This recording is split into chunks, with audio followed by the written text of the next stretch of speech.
case briefs, and so much more. LSData's got what you're looking for. In 1996, the Supreme Court of Missouri heard the case of Concord Publishing House Inc. v. Director of Revenue, which centered on the applicability of sales and use tax exemptions for equipment used directly in manufacturing a product for sale under Sections 144.030, 2, 4, and 5. At issue was whether two companies, Concord Publishing Company and Cape Mississippi Development Inc., should be exempt from sales and use tax on computer equipment they had purchased to upgrade their newspaper publication system. The Director of Revenue had argued that the equipment did not qualify for the exemption, but the companies disagreed, stating that the computers played an integral role in the publication process and increased production volume.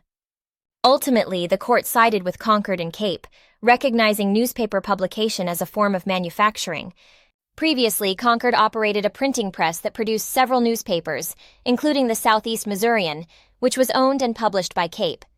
The companies had replaced the manual process of creating a layout and aligning negatives for color photographs with a computerized pagination process, leading to sharper images, extended deadlines for reporters, more current news, and the ability to publish 7 days a week.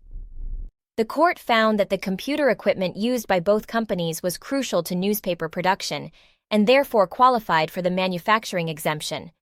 Moreover, the court allowed taxpayers to claim exemptions for changes made after the audit periods, as there was sufficient evidence to prove their intent to use the equipment in an exempt manner. As a result, both Cape and Concord were granted sales tax exemptions under Section 144.030, 2, 4, and 5.